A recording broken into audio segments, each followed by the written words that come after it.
not warm when she's away.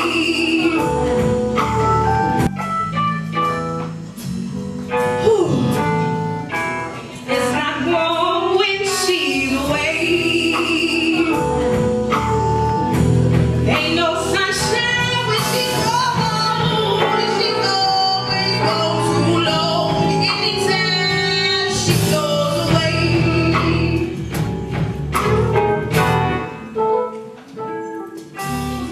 On a chilly fall day, I fell to my knees to pray. Dear God, why did it have to happen this way?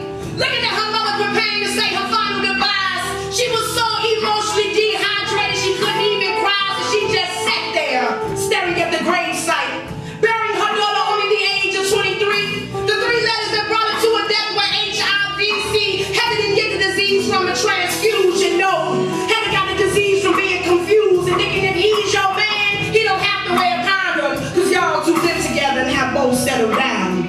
But what young Heather didn't know is that he was still messing around all around town. She caught him cheating once and forgave him, had a baby and named him after him, thinking that this would make him absolutely hers, not knowing that the days of her life will be getting worse. Yeah, we all know love feels good.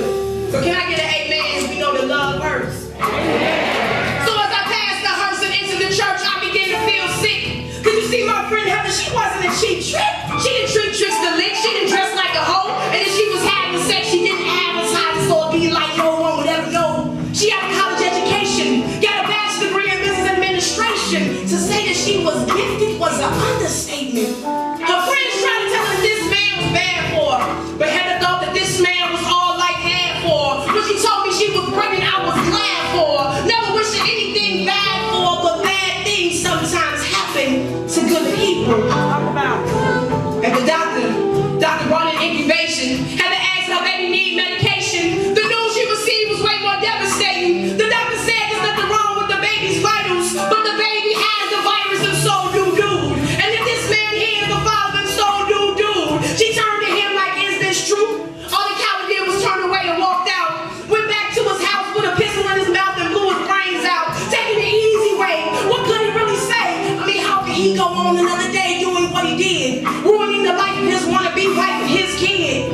When he met her, he undressed her and caressed her. But he failed to let her know that he was suffering from something that would not go away, so he stayed and played. And she agreed, so he proceeded to mislead because she never believed that she would conceive him. And when he succeeded, he gave his disease to his queen and his seed. The baby survived. He committed suicide. He was playing her like games at arcades, like charades, dropping bombs like grenades, took the sunshine of her life and replaced it with shade. The doctor told her that she wasn't too far away from AIDS, that he could be here in a couple of days, and every night she prays and repents for her ways, taking mental pictures of her young son while he plays. When her T-cells got low, she still prays God, the Almighty. She died fighting not for her life, but for the life of her son. When she died to the little hand she clung, with the last breath of her lungs, she told him to be strong, for in heaven she belonged. With her final cry, she apologized for ruining his life. He was still a young child, so he really didn't understand. She told him to grow up and be a good man, and remember your mommy's love, because it was in his blood, even though the blood be infected. Having the son, she didn't regret it. Then his hand, she let it go, and God came down and God took her soul. At the funeral, I couldn't bring myself to look in the casket. I just turned to God and I asked this. Why, God? Why did this have to happen to me? And through my cries, God replied, you never know who has HIV, so the only person that you should trust is me.